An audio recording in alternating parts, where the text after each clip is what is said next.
rata-rata minimumnya atau rata-rata saja kita ingin memberi indeks per anak, per ibu hamil itu Rp10.000 per hari, kurang lebih. Kita ingin 15.000, tapi kondisi anggaran mungkin 10.000 kita hitung untuk daerah-daerah itu cukup bermutu dan bergizi. Presiden Prabowo mengumumkan biaya makan bergizi gratis sebesar Rp10.000 per hari dari sebelumnya dialokasikan Rp15.000 per porsi. Keputusan diambil dengan mempertimbangkan keterbatasan APBN 2025.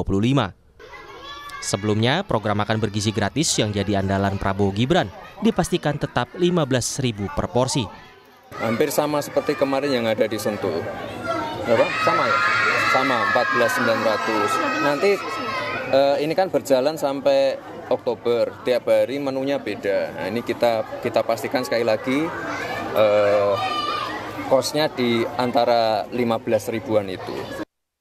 Program makan bergizi gratis telah diuji coba di sejumlah daerah. Saat uji coba di Solo dengan harga Rp14.900 per porsi, menu yang didapat ada nasi putih, sayur cah sawi, ayam goreng, pisang, dan susu. Wapres Gibran juga sempat meninjau uji coba makan bergizi gratis di Sekolah Dasar Negeri 1 Palangkaraya, Kalimantan Tengah, 5 November lalu. Menu yang dibagikan saat itu berisi nasi, sayur oseng, ayam goreng, pisang, telur, serta susu kotak. Lalu, apa menu makanan yang bisa didapat dengan harga Rp10.000 per porsi? Kira-kira kalau harga makanan Rp10.000 ini kira-kira udah dapat makanan apa aja ya? Langsung aja kita coba. Ini ya Bu ya, udah dapat. Nah, saudara, ini udah dapat 2 versi nih. Ini aku tunjukin ya. Jadi kalau misalkan makan di warung, ini bisa dapat sayur, sambal, sama tahu, begitu. Nah, tapi kalau misalkan versi satunya lagi, seperti ini juga bisa kalau pakai kentang, cuman nggak dikasih sayur sama ibunya. Jadi ini sudah pas 10.000 dengan tahunya. Jika di Jakarta Rp10.000 hanya mendapat nasi putih, sayur, dan tempe atau tahu, bagaimana di daerah Indonesia bagian tengah dan timur? Sekarang saya sedang berada di Kota Makassar. Dengan uang Rp10.000 ini kira-kira saya bisa dapat apa aja untuk makan siang? Ikuti saya yuk, kita tanya-tanya langsung. Ya saudara, ini merupakan menu makan siang saya. Kalau di Kota Makassar Rp10.000 kita sudah dapat paket komplit. Ini ada nasi, tentu saja sebagai sumber karbohidrat. Terus kemudian juga ada sayur-sayuran untuk sumber segala macam vitamin. Dan juga ada tempe dan telur untuk protein. Rp10.000 di Kota Makassar sudah komplit. Bagaimana dengan di Sorong, Papua Barat? Nah saudara, saat ini saya sudah berada di salah satu warteg di Sorong, Papua Barat Daya. Kita akan melihat seporsi makanan dengan uang Rp10.000. Apakah seporsi makanan ini sudah memenuhi gizi anak atau tidak? Nah saudara, ini seporsi makanan dengan harga Rp10.000 di warteg, salah satu warteg di Sorong, Papua Barat Daya. Menurut peneliti senior Indef, meski anggaran diturunkan menjadi Rp10.000 per porsi, tak akan cukup memenuhi target makan bergizi gratis. Dan ini saya khawatir kalau dengan anggaran Rp10.000 itu tidak akan cukup untuk menyediakan program sebesar ini. Apalagi kita tahu ada sekitar 30.000 titik layanan dengan ada katakanlah 1.3 ahli gizi, 46 juru masak, dan 1 manajer, maka tentu saja itu membutuhkan anggaran yang jauh lebih besar ya. Dan kalau kita lihat tadi, komposisinya, gizinya itu terdiri dari kombinasi bisa ayam, garis miring telur, nasi, sayur, dan susu. Nah ini kalau kita bedah lagi, mungkin semurah-murahnya tadi yang tadi juga dicontohkan, itu rasanya untuk gizi yang berbasis hewani, rasanya Rp10.000 masih kurang ya. Baik. Anggaran makan bergizi gratis telah dimasukkan dalam APBN tahun 2025. Besarannya adalah Rp71 triliun. Menurut Badan Gizi Nasional, seluruh program ini akan membutuhkan sekitar Rp400 triliun.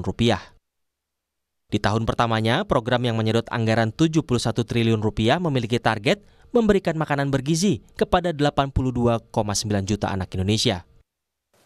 Presiden Prabowo Subianto menegaskan ke Kabinet Merah Putih untuk mendukung kelangsungan program makan bergizi gratis. Saat rapat Kabinet Perdana 23 Oktober lalu, Presiden bahkan meminta menteri yang tak setuju dengan program tersebut keluar dari pemerintahannya. Tim Liputan, Kompas TV.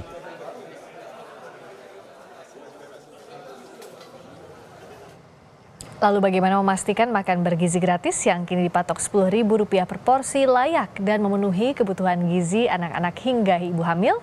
Kita tanyakan langsung kepada juru bicara Kantor Komunikasi Kepresidenan, Dede Prayudi. Sudah hadir juga Wakil Ketua Komisi 10 Fraksi PDI Perjuangan, Maria Yohana Esti. Selamat malam Mas Uki, Bu Esti. Selamat malam Mbak Priska, Ibu Esti. Selamat malam, saya ke Mas Uki dulu. Jadi sampai turun akhirnya ke 10.000, itu kendala budget seperti apa? Dan apakah ini sudah bisa jadi solusi? Artinya solusinya itu bisa mencakup juga kualitas dari anggaran untuk per porsi makan bergizi gratis ini? Ya, yang pertama-tama harus ditekankan adalah ada tiga kondisi wajib yang harus dipenuhi dan tidak bisa ditawar-tawar.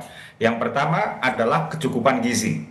Jadi di sini sudah ditakar ya, kalori minimal 600 sampai dengan 700. Lalu juga ada karbohidrat misalnya, lalu juga ada protein, dan Pak Prabowo juga telah menginstruksikan agar di sana harus ada yodium dan juga zat besi. Itu ya, kecukupan gizi dan juga pendidikan dan juga literasi tentang gizi. Yang kedua adalah higienitas, dan yang ketiga adalah tata kelola limbah yang berkelanjutan. Nah, pada awalnya kita tetapkan di 15.000 karena Indonesia baru saja bergabung dengan yang disebut School Meal Coalition di bawah UNICEF atau sebuah agensi perserikatan bangsa-bangsa. Nah, di sana memang ditetapkan itu 15.000 atau $1 ya, $1 per hari per anak.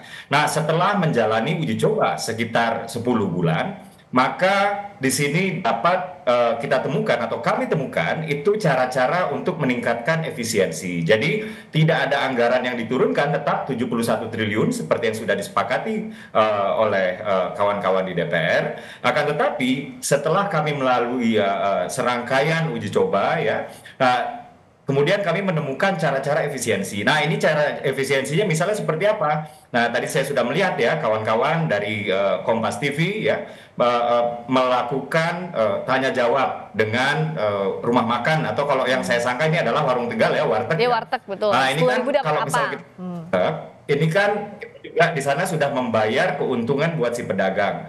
Kita juga sudah membayar misalnya biaya kebersihan atau biaya keamanan untuk si pedagang. Kita juga sudah membayar keuntungan ya dari si pedagang bahan baku di pengecer. Kita juga sudah membayar keuntungan dari si pedagang bahan baku di pengepul atau pasar induk. Misalnya baru kita berbicara ke penyediaan bahan baku, yaitu petani, yaitu nelayan, yaitu pekebun misalnya. Dalam konsep program makan bergizi gratis ini, kami membuat sebuah ekosistem yang langsung melekatkan simpul-simpulnya dari petani misalnya. Ini kita langsung dari petani ini disuplai ke sebuah dapur umum yang disebut unit layanan. Jadi unit layanan ini langsung setiap hari memesan dalam jumlah besar ke para petani, para pekebun, dan juga para nelayan. Nah, dari sana di makanannya diolah ya, memenuhi prinsip higienitas tadi, baru kemudian untuk anak-anak sekolah didistribusikan melalui sekolah-sekolah, untuk anak-anak balita maupun ibu hamil didistribusikan melalui posyandu-posyandu. Nah, nanti akan terjadi aktivasi besar-besaran posyandu di seluruh Indonesia. Jadi tidak ada yang dikurangi soal gizi, tidak ada yang dikurangi soal kualitas. Justru ini adalah sebuah kabar baik bahwa uji coba yang dilakukan itu telah membuka cara-cara baru untuk meningkatkan efisiensi. Nah, sekarang memang sedang digodok ya, kira-kira kalaupun ada selisih ini untuk diapakan. Apakah misalnya ini kan tahun pertama ditargetkan itu 40% dari 82 juta penerima manfaat, nanti di 2029 kan 82 juta. Di tahun pertama itu ditargetkan 40% penerima manfaat. Apakah ini yang diperbanyak atau apa? Nah, ini tim pemerintah sedang menggodoknya. Demikian, Mbak Priska. Bu Esti, dengan skema yang tadi dijelaskan oleh Mas Uki, apakah DPR melihat bahwa efisiensi ini adalah kabar baik untuk program makan bergizi gratis? Ya, yang pertama saya harus menyampaikan bahwa dari keseluruhan jumlah target 82 juta itu akan dilaksanakan terlebih dahulu di tahun 2025 untuk 40 juta. Yang kemudian kalau kita hitung dari 71 triliun itu, Mas Uki, 40 juta ini tidak akan sampai 1 tahun kalau kita berbicara 10.000. Ini yang harus kita perhitungkan terlebih dahulu. 40 juta kali 10.000 dengan dana tersedia 71 triliun itu kira-kira mungkin hanya sampai dengan 200 hari itu maksimal. 200 hari dengan angka A10.000. Nah, yang menjadi pertanyaan kita adalah bagaimana kemudian hari-hari yang lain untuk 40.000 belum untuk semua. Berikutnya kita juga mempertimbangkan ternyata di luar anggaran yang disediakan di APBN ini yang harus diperjelas. Ada Permendagri terkait dengan penyusunan APBD. Di dalam APBD 2025 itu diminta supaya daerah menyiapkan anggaran pendamping untuk makanan bergizi ini. Ini juga harus jelas. Bagaimana kemudian dengan anggaran yang dari APBD, apakah untuk memenuhi supaya 80 juta terselesaikan atau 40 juta tadi kemudian disiapkan anggaran dari APBD untuk mencapai angka 15.000. Ini harus di-clearkan dulu. Karena daerah juga kemudian menyampaikan kepada kami di mana 2025 sebenarnya anggaran sudah ditetapkan, kemudian terjadi perubahan untuk memasukkan angka termasuk daerah istimewa Yogyakarta 2,5% dari PAD itu diambilkan anggaran sebagai dana pendamping. Nah, Mas Uki tadi belum menyampaikan anggaran yang dari daerah itu mau dikemanakan. Nah, masuk untuk menambah juta atau untuk kemudian menambahkan 10.000 menjadi 12.000 atau seperti apa. Ini untuk clear dulu karena daerah juga menyampaikan kepada kami itu, Mbak Friska. Baik, silakan dikelirkan Mas Uki. Anggaran dari APBD ini untuk apa? Untuk pos yang mana untuk makan bergizi gratis ini? Ya, jadi untuk makan bergizi gratis ini kan penyalurannya itu ada beberapa skema ya. Skema yang pertama yang tadi saya katakan ya, yaitu negara membangun semacam dapur umum yang kami sebut unit layanan di beberapa daerah di Indonesia yang dimana satu unit layanan ini untuk melayani sebesar 3.000 sampai dengan 3.500 porsi makan atau 3.000 sampai 3.500 anak per hari, kurang lebih seperti itu ya. Namun ada daerah-daerah yang memang atau titik-titik ya yang memang ditemukan itu memang harus dibuat di sekolah-sekolah. Lalu ada juga ya yang dimana sekolah-sekolah bahkan tidak bisa menyediakan atau dibuatkan dapur umum gitu. Jadi memang idealnya program makan bergizi gratis ini memang dibuat sentralistis sekali lagi. Namun kemudian beberapa daerah termasuk Kaltara ya, termasuk juga Yogyakarta dan kemarin juga ada beberapa daerah di Jawa Barat menawarkan bantuan dan pada akhirnya kami sepakat untuk membuka opsi skema kedua di mana pemerintah daerah itu terlibat untuk penyaluran program makan bergizi gratis ini, misalnya dengan menyediakan tempat untuk membuka unit layanan gitu kurang lebih. Jadi apabila memang pemerintah daerah berkontribusi ya untuk program makan bergizi gratis yang mana itu dianggarkan oleh pemerintah daerah, ini kaitannya bukan untuk pembiayaan makanannya itu sendiri, tapi lebih kepada infrastruktur pendukung ya, seperti unit layanannya sendiri, bangunannya dan lain-lain. Kurang lebih demikian, Mbak Friska dan Mbak Ibu. Oke, untuk unit layanan dan juga untuk infrastruktur di daerah, kalau Bu Es lihat skema ini bisakah efektif untuk tadi mempermudah rantai distribusi dan juga produksi makan bergizi gratis di tingkat daerah? Ya, jadi bagi daerah-daerah yang secara fiskal sudah memenuhi atau bisa menyediakan anggaran itu, saya kira memang itu akan memudahkan di dalam proses penyediaan untuk makan bergizi bermutu yang 10.000 tadi. Meskipun saya harus menyampaikan ini program baik, yang kita mengetahui soal stunting, soal wasting itu juga terkendala karena persoalan gizi. Dan ini adalah inisiatif pemerintah yang perlu kita dukung. Persoalannya adalah seperti yang disampaikan oleh Mas Uki tadi, apa yang kemudian bisa kita lakukan supaya di dalam memberikan pelayanan terkait dengan makan siang gratis ini atau makan gratis ini akan bisa dilakukan dengan baik. Keterlibatan pemerintah daerah sejauh mana, seperti apa, itu harus jelas. Jadi nanti kalau Januari ini mulai, ini sudah bisa dilakukan secara di berbagai wilayah. Kalau saya sih mengusulkan ada beberapa wilayah yang memang sangat butuh. Di situ kita akan mengetahui peta bagaimana soal stunting yang tinggi di mana, kemudian soal angka kemiskinan yang tinggi di mana. Saya berharap justru itulah yang menjadi titik poin kita, bukan kemudian kepada daerah yang mampu menyediakan anggaran pendamping. Tetapi prinsipnya kita menyetujui untuk anggaran makan siang gratis ini bagian dari upaya kita memperbaiki gizi anak-anak kita agar stunting, wasting, termasuk untuk balita, termasuk untuk ibu hamil bisa diselesaikan dengan baik dan secara cepat. Tetapi bagaimanapun juga angka 10.000 ini sebenarnya terlalu kecil. Di Yogyakarta mungkin 10.000 saya bisa makan pakai telur seperti tadi yang dicontohkan. Tetapi bagaimana dengan angka 10.000 di Papua yang kemudian seperti itu? Ini pun harus selesaikan bagaimana? Tetap dengan gizi yang memadai. Apakah harus kemudian ada subsidi silang dalam arti Jogja cukup 9.000 saja, angka 1.000-nya dibawa ke daerah yang lain atau seperti apa? Harus ada indikator yang jelas, termasuk indikator harga di masing-masing daerah. Seharusnya tidak bisa sama. Kita bicara soal kelayaan untuk kepenuhan gizi ini seharusnya tidak bisa dipatok sama antara satu daerah dengan daerah yang lain. Saya kira ini perlu dipikirkan Mas Uki, supaya bisa berhasil dengan baik. Karena kalau tadi seperti di Papua 10.000 hanya mendapatkan yang tidak bergizi, tentu itu tidak bisa kita biarkan. Sementara di Papua itu angka-angka putus sekolah, angka stunting mungkin cukup tinggi. Nah ini yang harus kita perhatikan bersama. Bagaimana saling mendukung antara satu daerah dengan daerah yang lain, termasuk mungkin kalau ada suatu daerah provinsi yang mengatakan ada slot atau kuota untuk daerah 1 juta, lalu yang dari provinsi tersebut mengatakan kami tidak perlu dibantu dari pemerintah pusat karena kami sudah menyediakan anggaran yang bisa kami penuhi sendiri untuk makan siang. Subsidi silang itu ya Bu Esti ya? Juga menjadi sebuah gotong royong sesuai nilai-nilai Pancasila yang kita maknai bersama. Bagaimana kalau itu juga kemudian diperhitungkan? Karena betul kalau hanya 10.000 sama di seluruh wilayah, ini akan menjadi kesulitan bagi kita semua untuk bisa mengatakan makanan ini adalah makanan yang bermutu dan bergizi sama untuk semua wilayah. Pasti tidak sama. Mohon ini dipertimbangkan. Kemudian secara teknis, daerah terlibat, daerah kemudian juga diajak bicara untuk bagaimana wilayah-wilayah termasuk daerah-daerah yang sudah cukup mampu, tidak perlu kemudian itu diberikan untuk 40 juta yang saat ini kita lalui untuk 2025. Nah, itu Mbak Friska. Baik, betul, setuju Bu Esti. Nah ini bagaimana Mas Uki? Karena betul tadi bahwa setiap daerah pasti akan berbeda ya, nominal 10.000 akan dapat apa. Sementara untuk makan bergizi gratis ini kan harus ada proteinnya. Proteinnya pun tidak mungkin kalau nabati terus, harus ada hewaninya. Lalu juga sayur mayur, karbohidrat itu pasti. Nah skema subsidi silang ini sudahkah diperhatikan dengan baik dan jangan sampai nanti pada praktiknya sebulan 2 bulan berjalan baik tapi lama-lama ada makanan olahan di sana karena harganya jauh lebih murah dan udah termasuk susu belum sih Mas untuk 10.000 itu? Tolong dijelaskan dan bagaimana solusinya, singkat saja.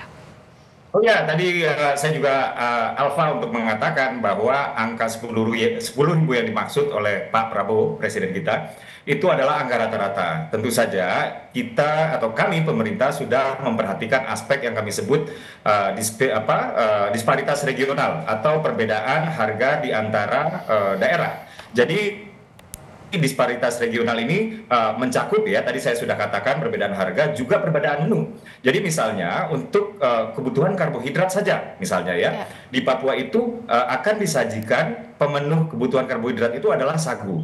Nah, ini akan memperkecil lagi ya, menekan lagi yang namanya anggaran-anggaran apabila kita bandingkan dengan kita memaksakan diri untuk menyajikan karbohidrat dalam bentuk nasi yang bisa saja itu dikirim entah dari Sulawesi, entah dari Jawa dan lain-lain.